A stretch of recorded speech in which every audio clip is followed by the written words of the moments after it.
how do you like to purposely play bad? I mean, that's like hard to. It's weird. And also, your teammates don't pick up on it. That's what I'm saying. Because it's like you have to try and play good enough that it doesn't look like you're trying to. It's just there's a lot to it, bro. It's horrible. Perfect.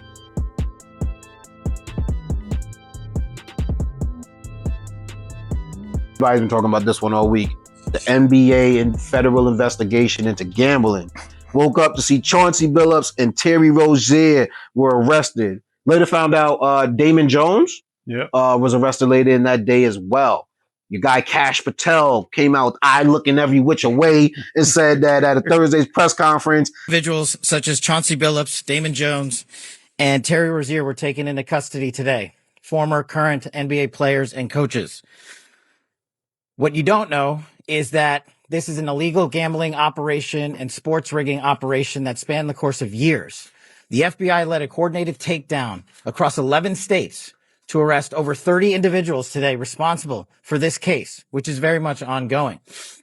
Not only did we crack into the fraud that these perpetrators committed on the grand stage of the NBA, but we also entered and executed a system of justice against La Casa Nostra to include the Bonanno, Gambino, Genovese, and Lucchese crime families.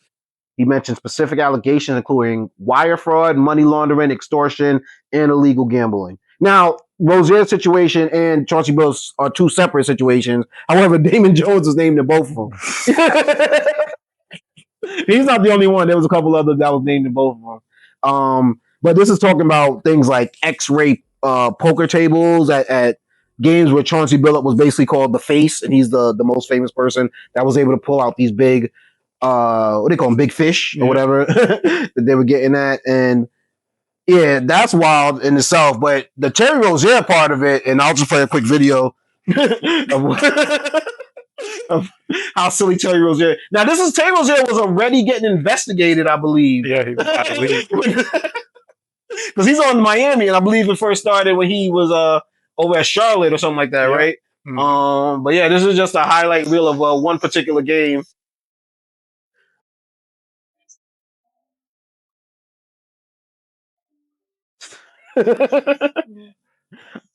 Now, when this vulture was just sitting there like...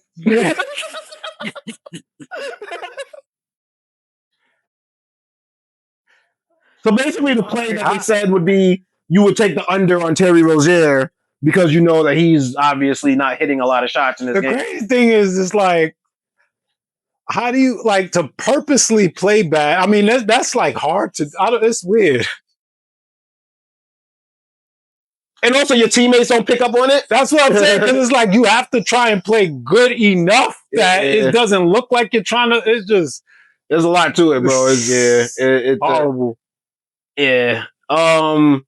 And also the fact that you think, because I think what got him bagged is a lot of bets would just start coming in for Terry Rozier. They're like, what the fuck? Who the fuck cares about Terry Rozier? Like, we just got crazy numbers coming in for Terry. Nobody bets on this. So I think that was the first red flag, that people was going a little too hard when it was that time. And then with the Chauncey Billups situation, yeah, if you beat millionaires out of money, they gonna start catching on to it. Like, yo, they got you too. You know what I'm saying? Like, motherfuckers talk. You know what I'm saying? So you gotta like. Now, here's my theory. A lot of people lean into addiction. A lot of people lean into that stuff. You think it might be a situation where these guys actually may be the victims, in a sense where, like, you know, these guys have gambling issues. They might get in a little bit of trouble, man. Get in. That's normally how you get involved in stuff like this. Like, it starts with your own personal issue, and then they wheel you in, and now they got you, and now you're forced to do these things. I can see this whole scenario where either Chauncey might owe them a little something. They're like, don't worry about it. Matter of fact, we got a job for you. You're going to get 50 grand just for showing up. All we need you to do is just tell your friends about these games, tell da-da-da-da-da. Meanwhile, niggas got X-ray tables. They got X-ray contact lenses. That's how that's almost, that has to be how it started. I mean, because how else would he have been involved with those type of people? Yeah. Or he does like to gamble, you know what I'm saying? So he's going to be around those type of people. And then they was just like, yo, you work for us now. Like, we know where you live. We know da-da-da-da-da. That one a little bit. It's a victim. But that one a little bit less. Yeah. I think I can see it more where you had some type of friendly relationship with them. And then it reached the point where they needed what they were supposed to get owed. And this is how they figured you was going to pay them back. It could be the same thing for Rozier. Or he could just be a little greedy. But then, I mean, you made millions of dollars as a Hall of Famer. Like with the Rozier piece, is like, what for you personally, what's the upside? You're still, I mean, I don't know how much he was making, but I don't know that it could be more than his actual salary. But I don't think it was for him. I think it was for the homies. Like, he can't help all his homies, or he probably doesn't want to help all his homies from his pocket. So, yo, I'm playing the Bulls on Sunday. Bet the under. Bet a lot on the under. And then, you know what I'm saying? That's how you get it. But then niggas catch on where they like, yo, all these niggas in this zip code. it's all, like, that's how, but you know what I'm saying? It's betting, gambling is federally monitored like the stock market is. They catch on to certain shit, you know what I'm saying? And then you got all these different sports books. They're all connected. They don't know what the fuck's going on. You think FanDuel don't know when DraftKings is getting mad bets on one player over there? So like, oh, word? So yeah, lower his number now, so that they're not gonna take the under anymore. Oh, they still taking the under? How? You know what I'm saying? That's how niggas catch on. So it's troubling, but I don't think it's new. I think that's not new. Yeah, I mean, since the beginning of time. You heard the theory that Michael Jordan's hiatus from basketball was possibly a suspension because of his gambling issues, and they just figured to hide it under that guise.